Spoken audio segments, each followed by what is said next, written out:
north and Louisville going east to Frankfort and Lexington. Louisville was poised for growth. By 1840, our population had expanded to well over 21,000, making it the 16th largest city in the nation. Seems like we've heard that lately, too. A claim which would later repeat itself. At the peak of steamboat travel around 1860, over 2,000 steamboats arrived and departed from the city of Louisville. In that past slide, popular yodeler and banjo player Cy Reinhardt and his ragtime band played on the Idlewild, now the Belle of Louisville.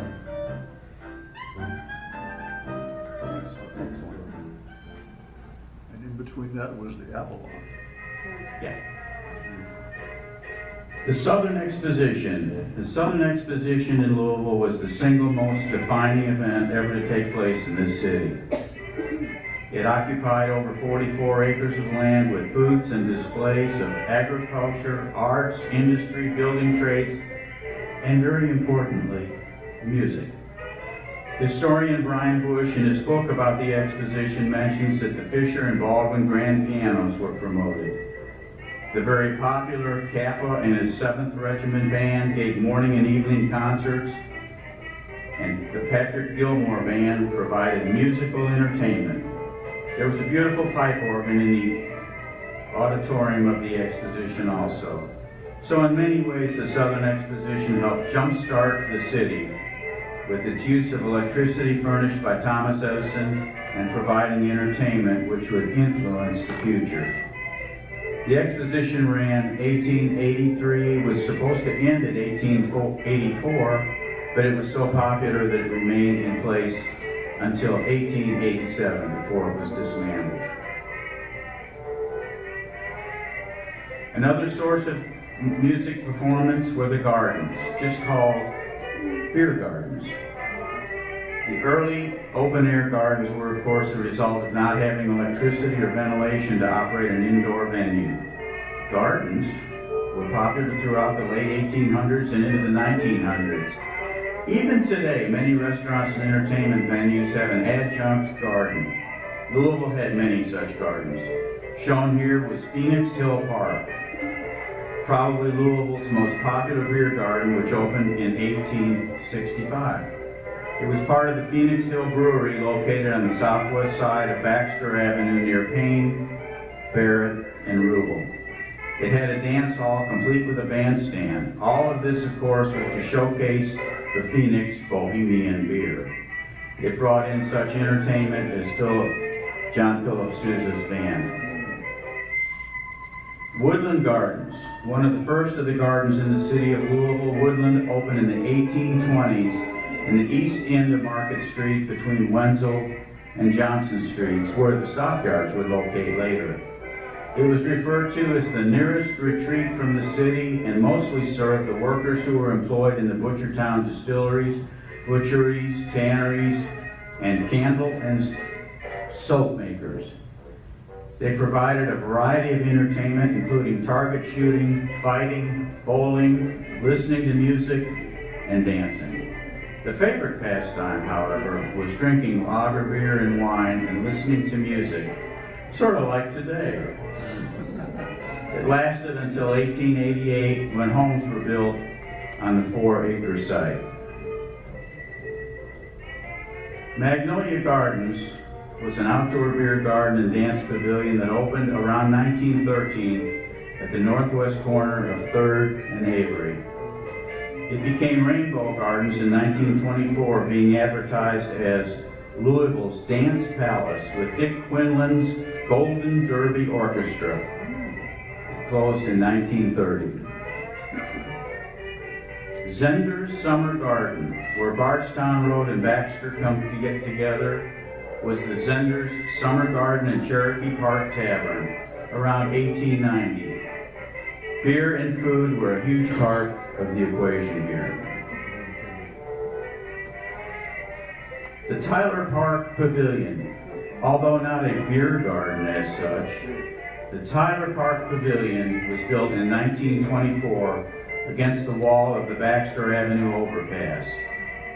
This bandstand and outdoor theater was a centerpiece for live performance with stage lighting and dressing rooms.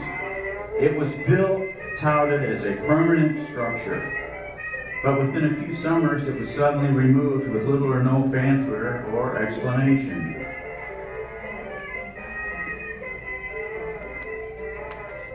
Gypsy Village. It was built as part of the popular Fountain Ferry Park. This was another open garden or nightclub where people could dance, quote, under the stars. Probably built in the 1920s, it remained a part of the park until the park closed in 1969. Jake Schilling's band there on the upper right was very popular at Fountain Ferry with noted saxophonist, I talk a lot about saxophonists, Eddie Spees.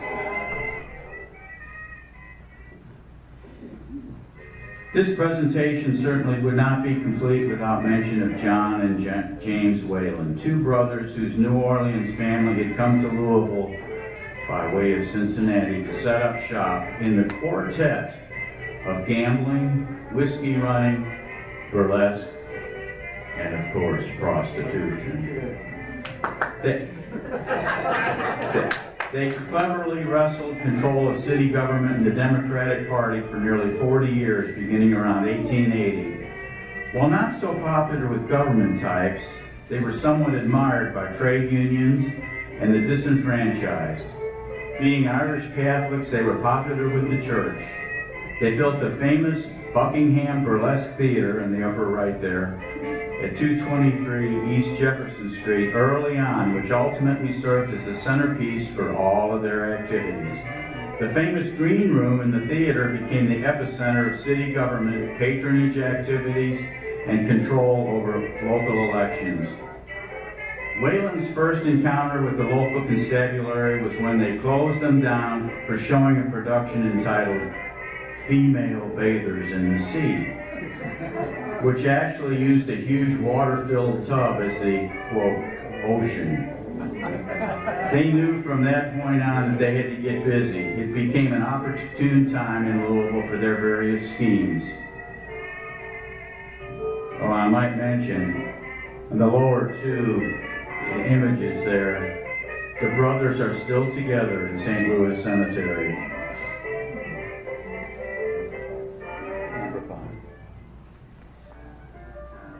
Ragtime music and the brothels.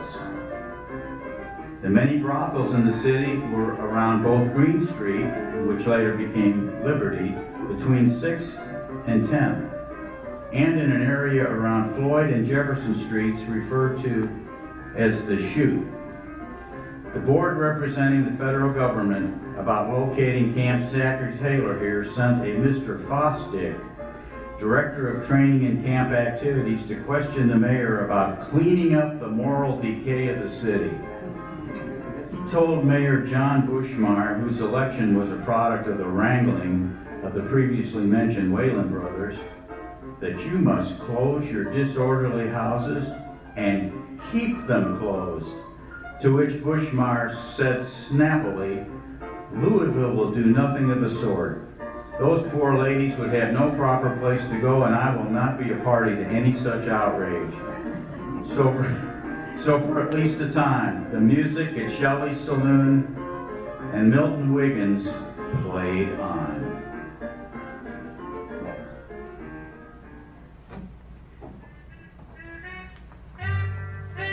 Hawaiian Gardens was built in 1917 on the site of the former dance hall known as Arcadia, on the northwest corner of 4th and Broadway, in an arrangement with J. Graham Brown, who owned the land, and the Roar Recreation Board, principally for soldiers at Camp Taylor to dance and be entertained by bands and orchestras. This was a beautiful building. There's a picture of the inside of it. In 1923, fire destroyed the facility, and it was soon replaced by J. Graham Brown by the Martin Brown Building and later the Commonwealth Building, which is now gone as well. That's good. Let it go. Last call. Is that dramatic enough? enough, Steve. It's a sad day. Taverns and beer depots were preparing to close up shop. June 1919. This is downtown at Floyd and Market.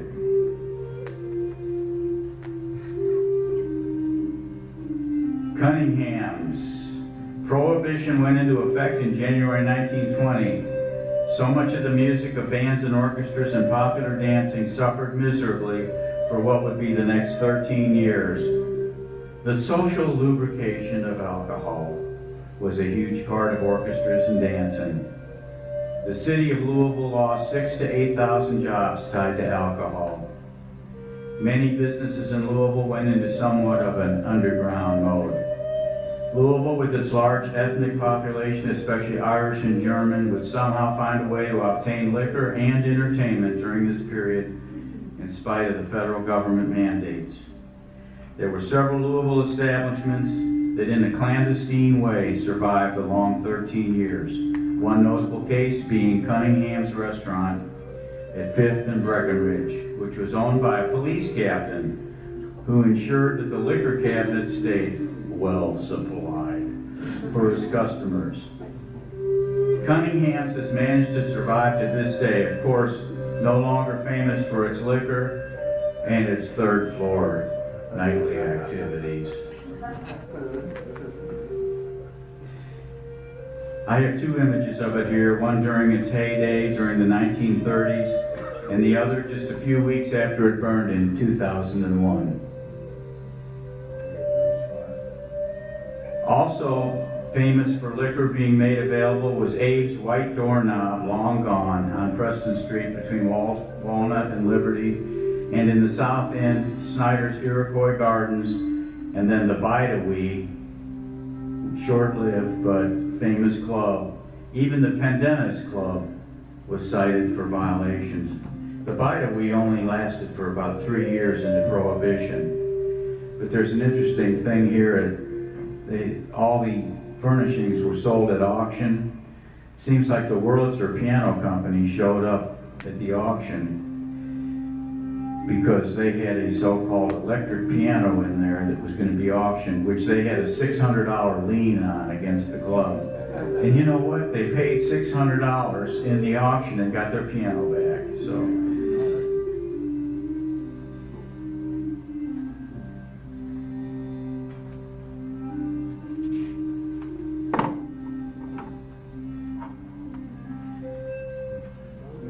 The Melwood Tavern, originally called the Rendezvous Inn, is said to be the oldest continuously operating tavern in the city of Louisville. It's been in the same location at 1801 Brownsboro Road since 1885. Since its start, it has been a tavern with live music. During Prohibition, it became a speakeasy. Many establishments such as this one were willing to defy the federal government, and they were able to survive with relative impunity, largely because there was sympathy at all levels within the city to allow it.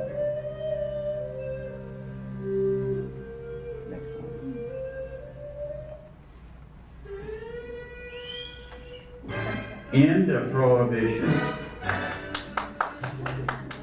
Realizing that alcohol use was becoming uncontrollable, the federal government already had acquired a laissez-faire attitude toward allowing homebrew beer and wine. Knowing that Prohibition was ending, starting in 1929, the federal government allowed special license to Glenmore and other distilleries to begin production of spirits. After the formal declaration on April 6, 1933, known as Foamy Friday, efforts were made in Louisville to issue licenses to taverns, bars, and nightclubs. By 1939, when Louisville's Sunday Blue Law was repealed, bars, taverns, and beer joints quickly increased, numbering at least 1,000 by 1941. The city was making special concessions to allow businesses to make up for lost time. It just burst forth. After Prohibition, there was a proliferation of taverns, nightclubs, and bars that would last for the next 75 years. Through the Second World War, the post-war prosperity, and into the 2000s, before the decline of nightclubs that we see today. The viability of nightclubs is reflected in the membership of the two musicians' unions, both separately and following their merger in 1967. The peak membership of the unions was in that great period of live music, post-World War II until the 1980s, at around 1,500 members.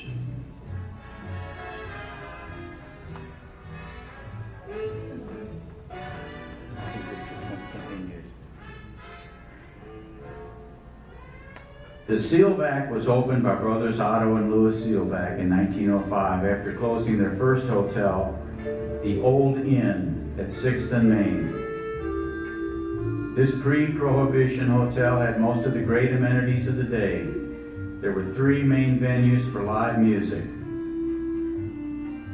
Shown at the top was the roof garden during a dance. I don't see any cell phones, so I would place the time as latter 1940s.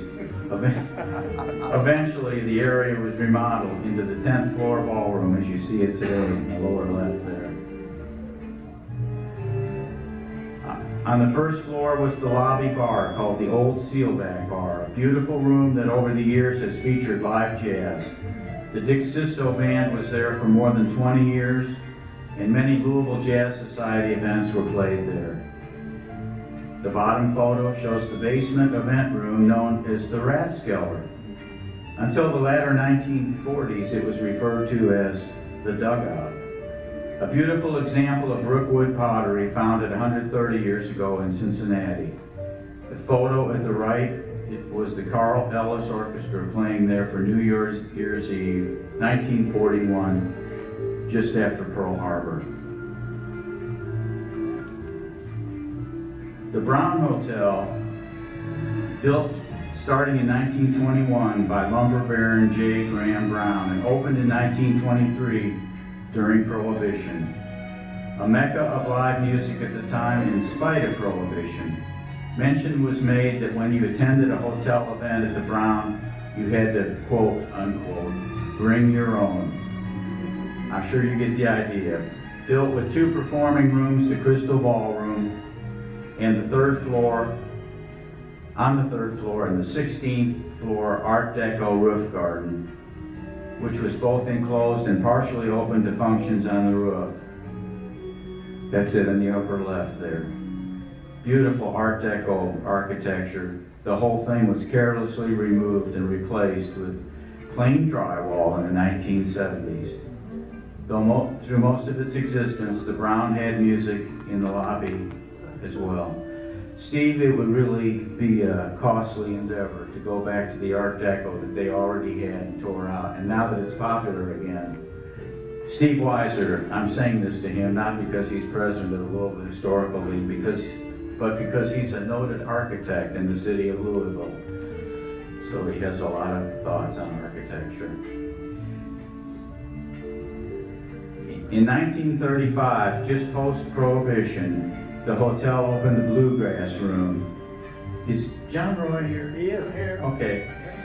Adjacent to the second floor lobby, which for many years featured the big acts of the day.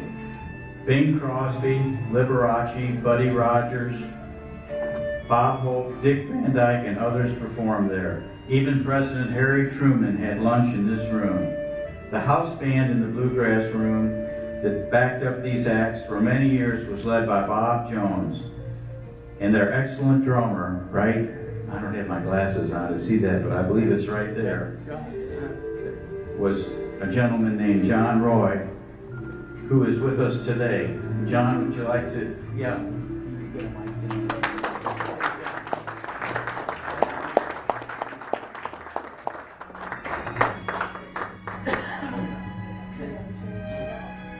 I would have come over there, but I'm so old I can't get up. Yeah, in that picture on the third from the left. And I played there from, the band was already there at the Brown Hotel for some time. I got called to play there 1949, and the season was 9 months. So they closed every summer because I guess people in Louisville wanted to go vacationing or whatever. But they did have a lot of an acts there, and it was very, very neat. People came there to have fine dining, music, 2 floor shows a night, and eventually they added a matinee on Saturday. And the acts loved it because these were professional entertainers. The supper clubs were all across the country, and they could go from one club to another and have very little downtime. And when you're in the business of traveling entertainer, you don't want to have much time off because there goes your money. So, and most of the supper clubs were in hotels. Therefore, they not only got their pay, they got free rooms. So it was a big deal. But it was a very, very famous time. I skipped a year, and I worked with the Little Orchestra in 1950 when they played in Carnegie Hall in New York. And then I was in the Army a short stint, and I came back and went back to the Bluegrass Room, and I worked the seasons there until the end of 1960. So We need to get a plaque for them to put on the wall, because the Bluegrass Room, in a sense, yeah, is still there. it was a very good time. Yeah, John, that's great. Just hold on to that mic, because I think we're gonna need it again.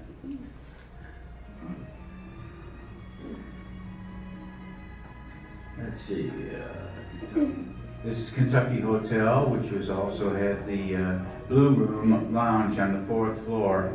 That's the Jimmy Robertson Band, and they had constant entertainment, just like the other hotels. Not quite on the same scale. The Henry Clay, which was built as the Elks Lodge, 3rd and Chestnut. By the way, this band here, which performed in Crystal Terrace Room of the Henry Clay, was the Helen Ament, played accordion. But there are several really notable musicians in her band. One is about a 17 or 18-year-old Jimmy Rainey, who became one of the great jazz guitarists of all time. He looks like the guitar is larger than him. And also next to him was playing keyboards, strangely enough, because he was also a very famous banjo and jazz guitar player named Hayden Causey. He made great fame when he played with the Spike Jones Band, later 50s and 60s, and bass player named Eddie Castor. These are some of the other venues we had for music. The Henry Waterston Hotel.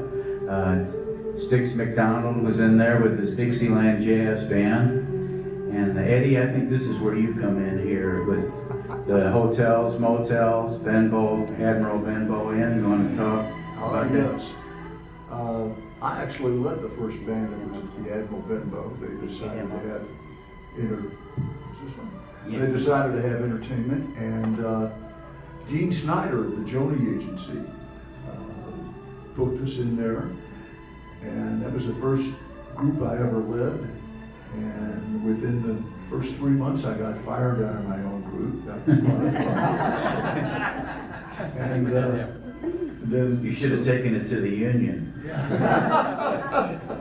no, because after I left, they got fired about a month after that because they didn't take care of business. They didn't dress right. They didn't rehearse. They didn't do the things that a good band should do to hang on to their job. Normal musicians. Yeah. Yes. You're a musician. Yes.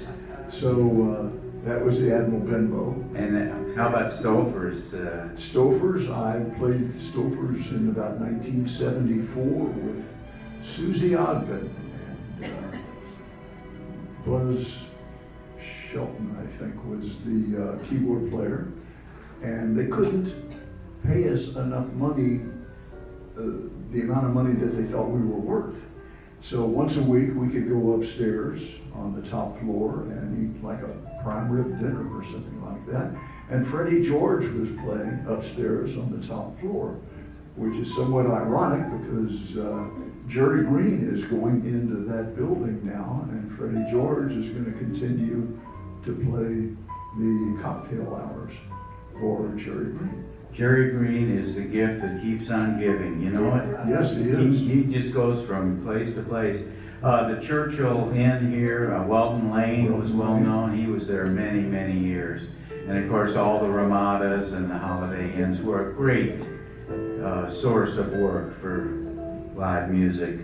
I mean, from piano bars to 6, 7, 8, 9-piece bands. Yes. Mayflower Hotel, 4th and Ormsby, has had, over the years, not so much now, continuous music. Fran Gaddison, a wonderful keyboardist, Hammond organ, was there for many years. Now this is the Executive Inn, featured Kurt Siegert and his not so strolling strings. Hold on. Strings in stereo.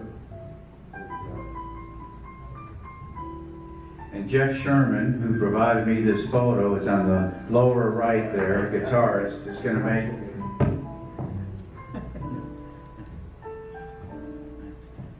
I would have come over there, but I'm too old for that. No. Oh, they used that already. Thank you, John. Kurt Siegert actually came to this country in 1948 from Berlin, Germany, and settled in Virginia Beach, and he met his wife Barbara there, and they were playing string quartets and orchestras there.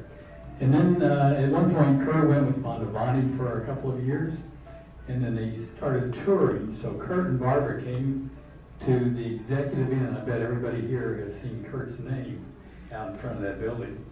So, however, they were just contracted to play there for about 6 months. In the meantime, Al Sneeder, who had heard them, came in and bought it. So he brought them back from Dallas, and they were there for 30 years, essentially. I worked there from about 1980 to 88. And when I left, they said, hey, the new kid's quitting. That was interesting because that was actually on state property. And Al Sneeder, as long as he kept it under construction, didn't have to pay any of the principal of the loan off. So that's why it was kind of a labyrinth. It kept going different directions. So, yeah. Tell them about that benefit package you received. I actually have to say, I'm 63 years of playing music. This is the only paid vacation I ever had. We had 2 weeks off with pay. So. Pretty incredible for Yeah, live we see music that, in the city of Louisville. And this Strolling Strings, that was a great moniker for them to use all those years, except I know Kurt was adamant that we're not going to stroll. We will stroll up to where we're going to play. It made him mad when people called it strolling. But actually, it'd have birthdays and anniversaries, and people would come back from all around the country for a weekend package. They'd have Kurt Siegert play the anniversary waltz for them, or anniversary song, actually. And what have you, industries, if they were working different shifts, nightclubs would stay open in all hours of the day and night. Barron's Cocktail Lounge was nestled in between the Ohio and Kentucky theaters for many, many years, starting in the late 1940s. And it was later became the Julep Lounge, and some people would say the Mint Julep Lounge. But they had started out at 11 in the morning or thereabouts and went into the late night hours. Here's some of the acts through the years that were at the Julep Lounge. Doris Johnson, great singer from Louisville, and little known, which I'm going to mention here shortly, Gloria Donaldson, who was involved with the number of nightclubs in the city, along with her husband Eddie. Gloria was Doris Johnson's sister. Riney South Sea Lounge. Eddie, any thoughts on that?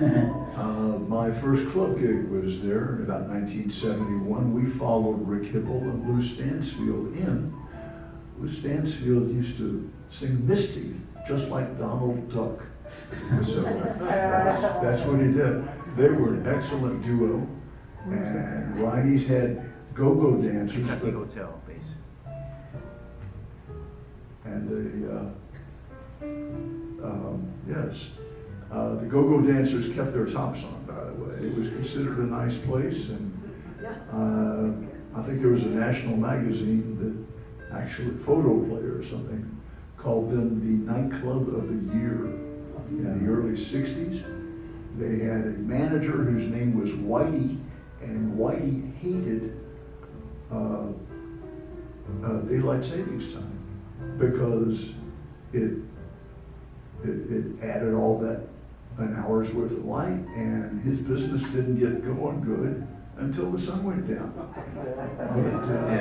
that was Riney's jockey. Someone asked about the location of it. It was in the first floor of the Kentucky Hotel facing what was Walnut Street at the time. Yes.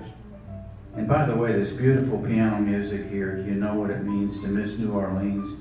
It's Ellis Marcellus, the father of Wynton Marsalis. He was an incredible pianist.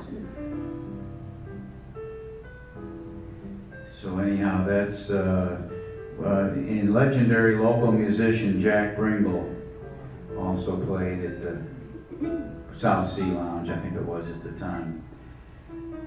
The Embers Restaurant on 4th Street with Jonah Jones Quartet and Camila Wild, who was a local group. But Jonah Jones was from Louisville, but he had, of course, moved to New York. The Fig Tree Lounge. This was located at 3rd and Broadway. It's known at various different times as Othello's and on Broadway. This is 1979, the Maximus Big Band. That was a great group that I had the privilege of playing in.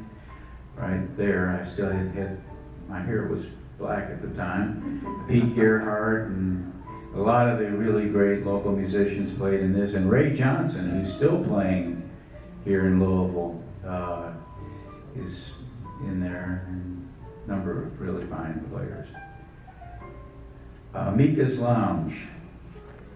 That was south of Broadway on 5th Street at York Street. Very popular place. Willie D played there for a time. Can you think of anyone else, Eddie, that was at Mika's? I played there. Jeff Sherman played there. All right. All right. It was gone in short order, but this building's not even there today. There's Eddie and Gloria Donaldson. They had the legendary jazz club called The Shack at 118 West Washington, and then later at the other end of the street was at first Second Street, 200 was what was called 100 West Washington Street, which was not a jazz club but a nightclub. And then Gloria Donaldson had the downstairs at Actors called The Starving Artist, 1971, and she later owned the pub, which became the Jam Factory at 5th and Broadway. Famed jazz guitarist Pat Martino did a live recording at the 118 West Washington Street. The Wooden Nickel was a pretty legendary place. Quentin Sharpenstein and Jim Ferris. Paula, Quentin's wife, is here. Do you have any thoughts on that? It lasted 1 year, 1967, 600 block of South 4th Street. But the band lasted. 50 years. The band lasted 50 years. 50 years.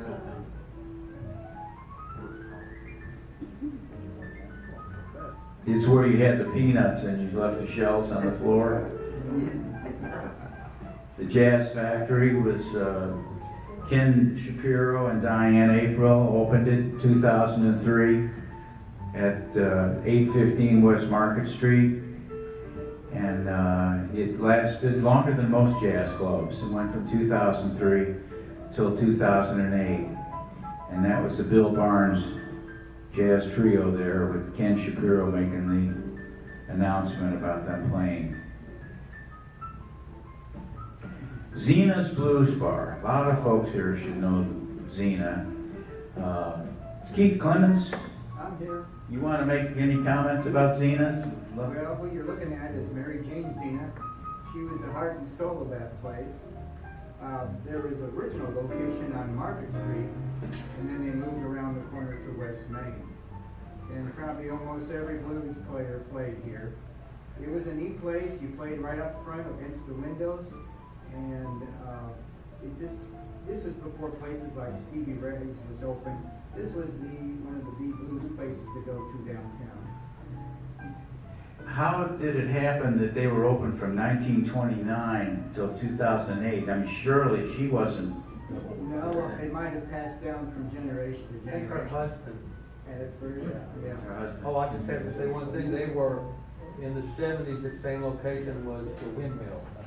Oh, it's the windmill, yeah, I remember the windmill, yeah, that's a good, appreciate you saying that. And on the wall up there were a lot of the people that actors, they would come by here after they worked, and they would hang out here. Yeah, it was a legendary place. I remember when Cush Griffith played there, and I mean, there were just a litany number of people that were involved with Zena's, and she was a very gratuitous, kind person, well known to the blues community. When did she pass away, Keith? Oh, it's been several years ago. Yeah, I couldn't put a date. Yeah. She was always there at the counter to serve you and to give you some good advice. Yeah. Well, we can all use some of that. Every short of Okay, and of course, even today, this was opened in the 1990s, Blues Club, Stevie Ray's, and it's a very well-managed venue, and they play, what, is it 6 or 7 nights a week? And, They do, it's not, yeah, and it's not all blues. Sometimes No. you do have to bring other music in to make a little money. But there's Well, been a lot. that wouldn't be jazz then. They tried it. Bluegrass. They tried it. Yeah. But there are a couple of jam nights where, aspiring musicians can come and sit in and play. They had 4 jam Yeah. That's a big part of it. And I have to say something about that. I have 33 portraits in Stevie Ray. Oh my gosh, well, that's great It's to know. Asmussen's. Okay, South Louisville. There's so many bars and nightclubs over the years. I mean, it's just not so much today, but the Silver Slipper, there's John Roy. In fact, there's an 18-year-old John Roy right there. With a band called the Amplifiers. And the Silver Slipper was operated by Michael John Lennig III. Anyone know who that might be? Well, the restaurant Mike Lennox today is. Here. Yeah, he and his brother came out of the Army and opened a club. The club was already there. It was over in Shively area, Dixie Highway. Norm Carlisle was the band leader. He's the guy on the right. He went to, wanted to put a band in there 3 nights a week. And the Lennon guy said, we're about ready to close. We can't get enough people in here. And so Norm said, well, I'll make a deal. We'll play 2 weeks. If you don't make the money, you don't owe us anything. So he did. The second week, we were packed. It was really a good group and unusual for that size group. Pardon me. Norm Carlisle was the band leader. He also wrote arrangements. Billy Taylor was a pianist, and he also wrote arrangements.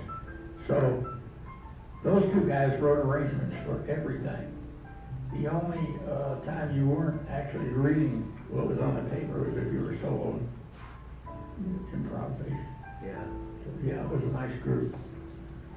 That's 1946 I have here. Maybe that's, I guess, when he opened. But yeah, that's great. The Flamingo Dance Club. It's famous for the fact that it was short-lived. I think it was in existence for about 5 years.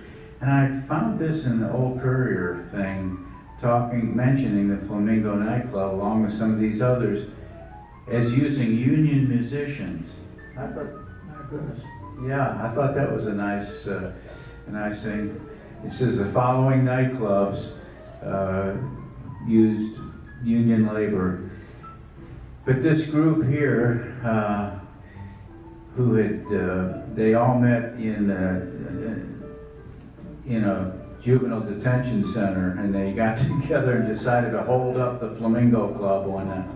And they got a hold of some Thompson submachine guns, and they went in there, and they had all the women take all their jewelry off and set it on the tables. They went to the cash registers and cleaned them out.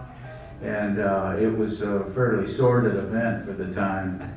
And within about a week, every one of them were captured, but it was a pretty bold move on their part. 7th Street and Berry Boulevard, there's just so many. I've kind of grouped these clubs. The Log Cabin Club, which morphed into a club called Bachelors 2, the Log Cabin Inn, Lemon Tree Lounge, and the Say When Club at various different times. The Domino Lounge, these were all in that corridor, 7th Street and Berry Boulevard. Bill's Cocktail Lounge, and the Trianon nightclub with there's Hugh Wade's band, the Wade band was in the Pat Patton's band. yeah, Pat Patton, yeah, he's not in this picture, but I know he was there. The New Mill Club, which later became the Ansbury's nightclub, dancing night. But this is all late 1940s through, at the latest, the end of 1950s. Now we have what I call the Bermuda Triangle of show bars, which was 7th and Berry Boulevard. The Arch Club, which was, this is a current overview that I took off of Google Maps. That's the only one of the three that's still extant. It's called the Thoroughbred Lounge today. The 5 O'Clock Club, which was a show club, was sat there, which is now BP station. The White Castle, which I don't know if it was there at the time, but that had nothing to do with music. And then the merry-go-round, and we have a star from the merry-go-round with us today, Mr. Danny O'Brien. You get on this microphone here? Yeah. All right, can you hear me? Mm-hmm. I solved a problem very early in my musical career. As Gary was saying, jobs were, I mean, you only kept a gig for a couple of weeks if you were lucky, and maybe a little longer, but you were always, money was kind of hard to keep, I mean, as a profession, as a musician. So I started out in with Go-Go Girls in the 1966, playing a place called the 1555 Club. And we had Go-Go Girls, and I wanted to go to school, and I started at JCC, and I wanted to figure out a way I could keep, you know, a regular gig.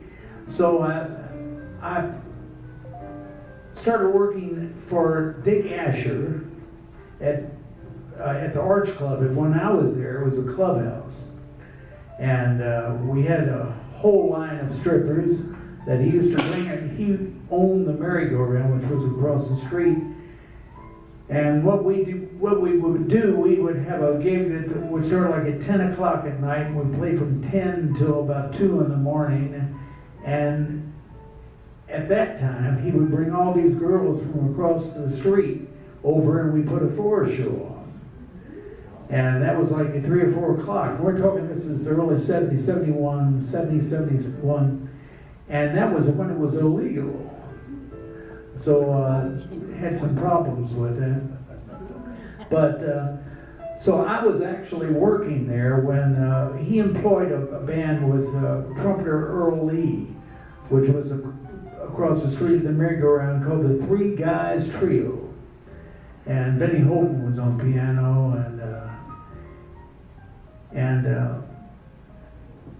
around that time, he and a lot of other people realized that he didn't have to have a live band. All he needed was the girls and records, you know.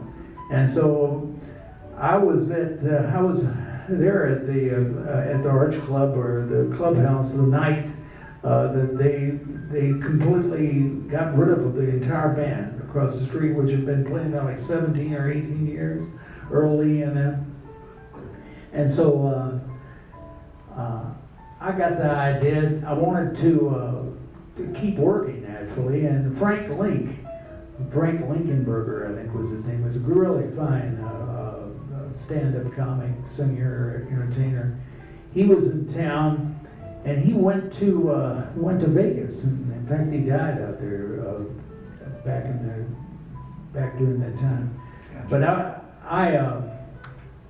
I told Dick Asher, I said, you know, I can do that stand-up, and I'll never forget him saying to me, "You think you got the, you can do that?" And I said, "Yeah." You know. So I started doing stand-up, and then they got rid of the bands. So there weren't any bands, and so I got the idea to start using Music -1 tapes, sounds, you know, behind me to sing. And so I would sing and tell my jokes and everything. I did that for almost 10 years. And I worked my way through U of L, through 2 degrees doing it. So you were there, what, about 15 years all total? Oh, no, 10 years. Yeah, about 10 years. And Okay. Billy Reed, when I got my BA in the early 70s, he did an article on me in the newspaper in the Courier called Scholar Among the Strippers. Yeah. Okay, and, okay, well, we're gonna move on here. Sure, sure. And John Roy, of course, this was another short-lived club, the 5 O'Clock Club, where, John, I tell you, you've worked with about everybody. If you live long enough, you get around. I did. In fact, I saw where you were on that paddle wheeler at the second slide. I think I saw you in there. Was I there too? Yeah. I was into so many places, that's why I was late getting here. Yeah. Gary, I'll make this short about the 5 O'Clock Club. I know you're gonna move on. It was opened by a guy that came here from New Jersey. And it was a small club, and his name was Jack Angelo. And he had a guy working there named Doc, and a guy named Paz that he brought with him. So I got a call from the union. I played a lot of shows in my life, and so I got a call that he was going to put in the show. So I went out there and met him, and he never said you. He always said yous, and that should tell you something right there. And so I had checked at the union and the local scale back then. This is 1951 or 2. Was $77 a week to play a show. And so he says, "Johnny, how much do you want to play here?" And I said, "Well, I don't know, I'll check at the union." I had already checked, of course.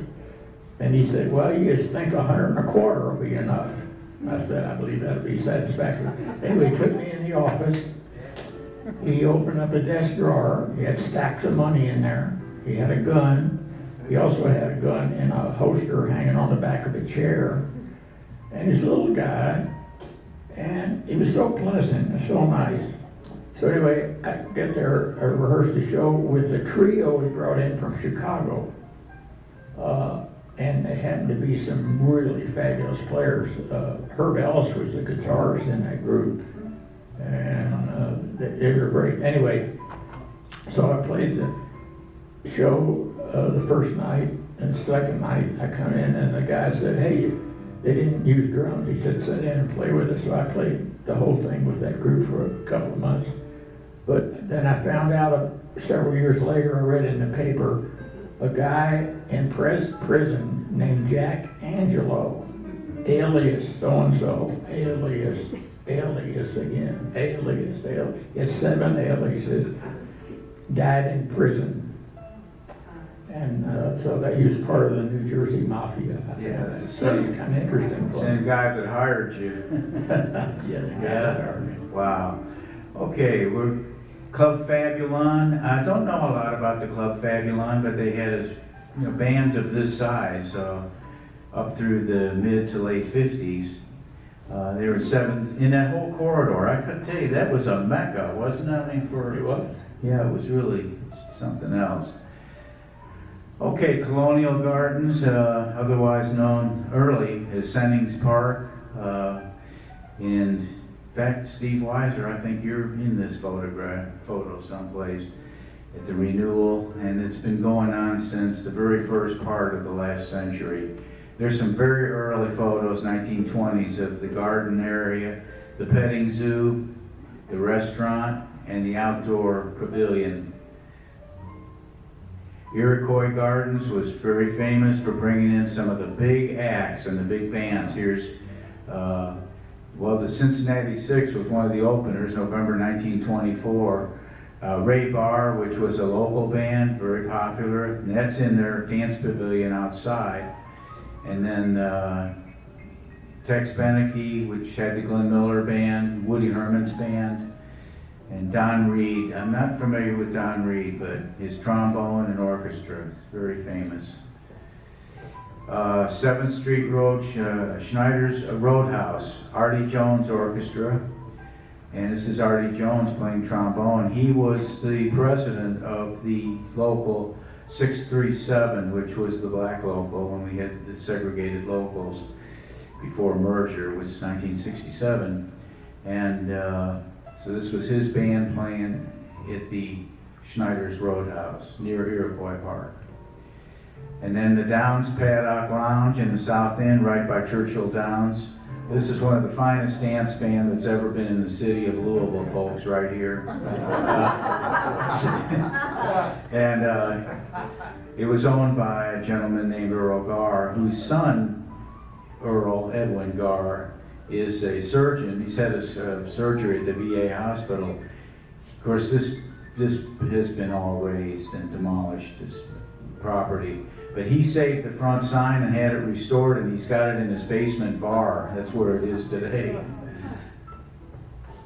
Dandy Jim's Club, which is at Preston Oak, also known as the 537. Willie Bright, who was, I think, an alderman, opened it as the 537 Club, and then later the D&O Club, Preston and Oak. Dandy Jim's, and also Jim Dandy's. There was a restaurant, I think it was Jim Dandy's, and then the nightclub, Dandy Jim's. The Zanzibar, I think everyone knows the Zanzibar. It's been going since 1938. It's got a beautiful performing area in it, and Still there. it's still there. That's right. In fact, I was there about 3 or 4 weeks ago with Mr. George Weatherby, my friend who's sitting over here on the left, my left. Charlie, during the heyday of Walnut Street, which was between 5th and roughly 14th Railroad crossover there, Charlie Moore's Club was at 914 West Walnut. It was an old converted movie theater, and he had not a regular, didn't have regular live music, but when he did have live music, they played in the balcony up there. That's where he had the bands. And they're very popular at the time, were these bars made out of glass brick. You see that a lot, and you'll see it here in the next image or two. We had the Top Hat Jazz Club, which was the quintessential jazz club in the city of Louisville. It's where Cannonball Adderley, so many of the soldiers who were later became famous jazz artists that were based at Fort Knox would come and play at the Top Hat. There's their glass bar. There's an interior shot in the front of it. Club Neon, 18th and Maple, they had floor shows there for many, many years. Jam sessions on the weekends. Joe's Palm Room, which is legendary. The building sat dormant all through the later 1980s until about 3 or 4 years ago, and a group of investors got together and they have completely redone the inside. This is Joe Hammond, and Joe Hammond contributed so much to this city of Louisville. He was a very legendary person. And this is the way the club looks today. It's beautiful. I was in there about 3 nights ago, and it was just incredible place. It's 1800 block of West Jefferson Street. And there's early shots there with Boogie Morton and Joe Cook, singer, and Boogie's group in the 1960s. The Club Louisvillian, someone asked me about that recently. The Club Louisvillian had 2 different locations that overlapped one another. 1137 South 2nd Street at Oak, and then later what had been a car dealership, 22nd and Broadway. And they really had a lot of the rock bands in the day. Anyone here that was there at all during the period? I know I was in there once or twice. Mr. D's Inferno, 1960s through the 70s on Grand Avenue. Sills Lounge, it's still going. Sylvia Arnett started it 25 years ago. And it's at 2403 West Broadway. They have steady live music. I don't think there's anything in there today. Oh my gosh, folks. I'm gonna have to really rush through this because sorry. The Inn Lagola, which was what was known as a roadhouse, you may recognize it as a home of Highland of the American Legion post. It was at that same building, the log cabin part of it. Inn Lagola had a big area in the back, a shed that they'd open up during the summer and bring in big bands and things. This was early here in Lagola with Milburn Stone Orchestra, local orchestra. Office Lounge with Willie D. I think we know about that. Mid-City Mall. Tom Sobel knows about the Mid-City Mall. He's with us today. Tom. Brady's Cocktail Lounge, which was later became the House of Shepherd in St. Matthews. Great venue for live music. Hassenauer's Restaurant from 1952 to 1996 when it went out of business. And there's the Elmo Tucker Jug Band that was there during mentioned. It's a constant source of live music and a lot of groups that Tim Krekel was in there for many years and local bands.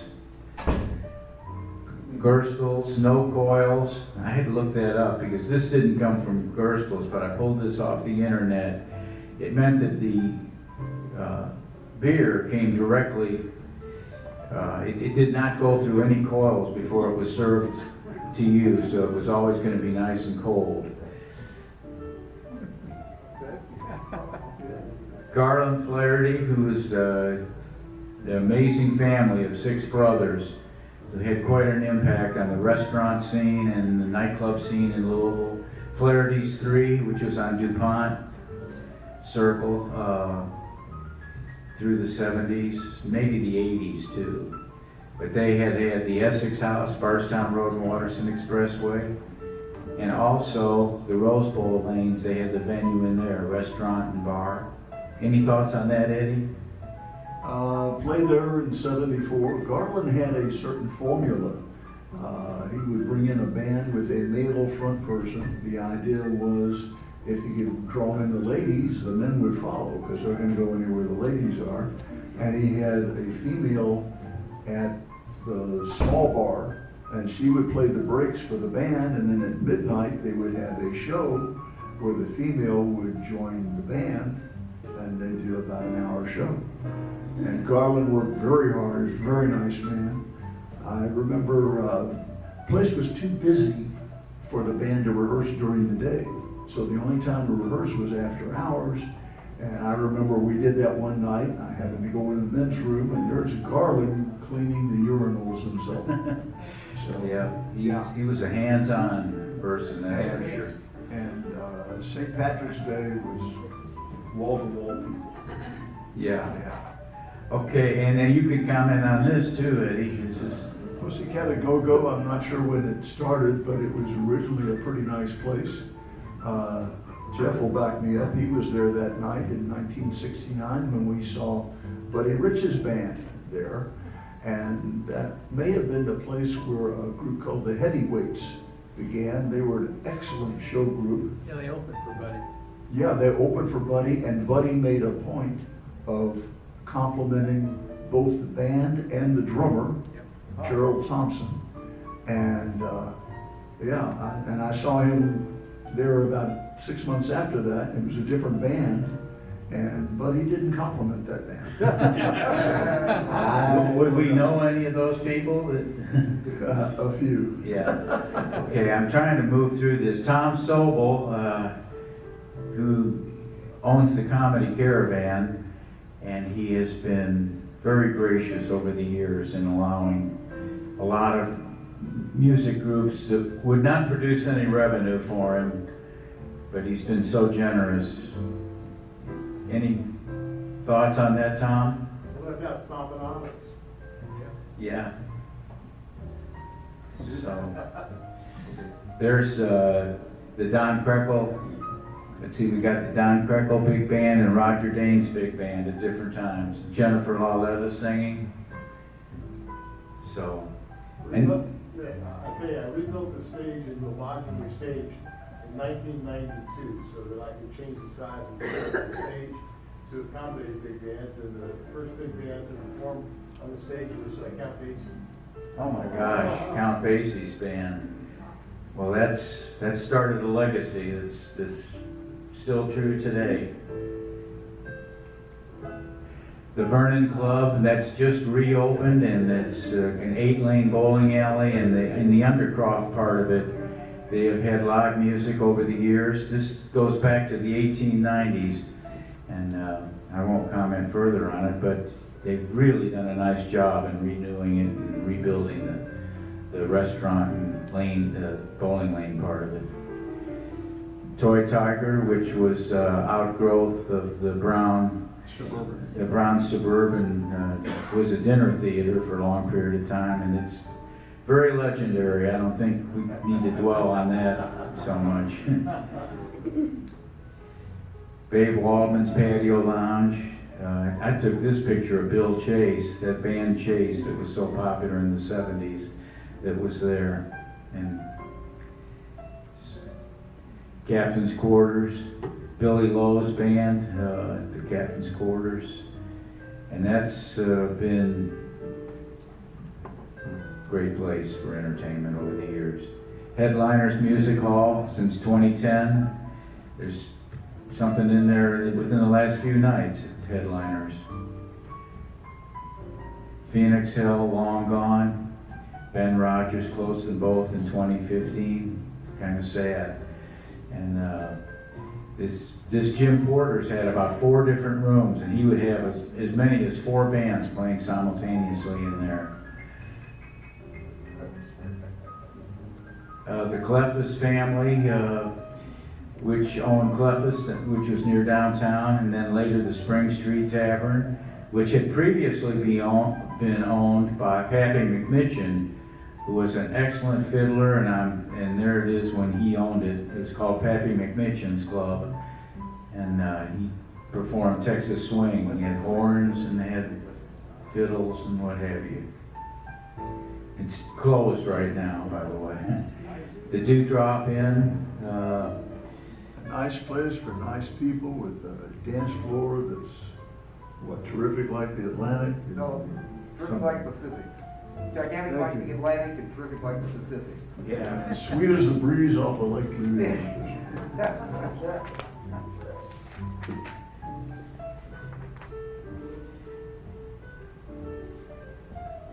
A guy named Bubba White for years had the band. He was a great steel guitar player. His son Tommy White is the steel player at the Grand Ole Opry today.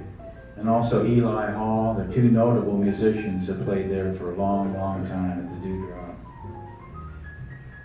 The Sahara nightclubs. You know, this goes on and on, folks. I tell you, I'm coming to the end, believe it or not.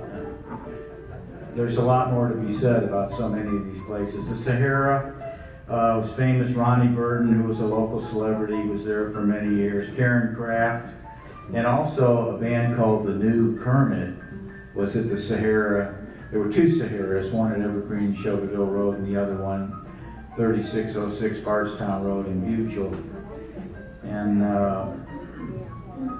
so Indiana, the Club Greyhound, very, very famous. They had a dog racing track there. They had all kinds of gambling and what have you. It was always a very controversial place, but they had big bands all through the years, the 30s and 40s, and I'm not exactly sure. I don't know if I have the closure date. Mostly 1930s, up until World War II, I would say. The Enchanted Forest, that's a current venue in New Albany. It's a great place, folks. They've got a microbrewery there, they've got several restaurants, and they literally have a forest outside. This is a night scene, and they have bands, I don't know if it's regularly, but they have bands all through the summer months outside, and it's a great, great place. And it's open now.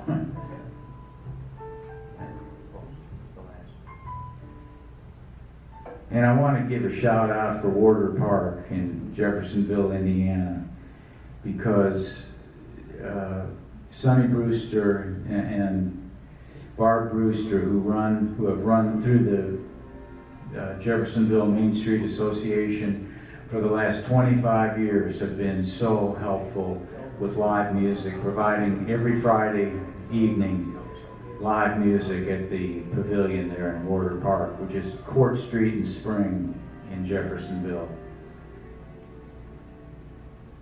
I can only give you love that lasts forever. Here's some that I just, this could go on, I guess I should say ad nauseum. I mean, I'd like to say so much more, but For you and you alone, that's all. That's all. I can only give you country walks in springtime. there's the gallery at the Falk Audio Building across from General Electric, Fern Valley Pass, 6303 Fern Valley Pass. If anyone wants to see about 600 images of Louisville music from the late 1800s till today, they're on display, and you're welcome to come and visit. That's all. There are those, I am sure.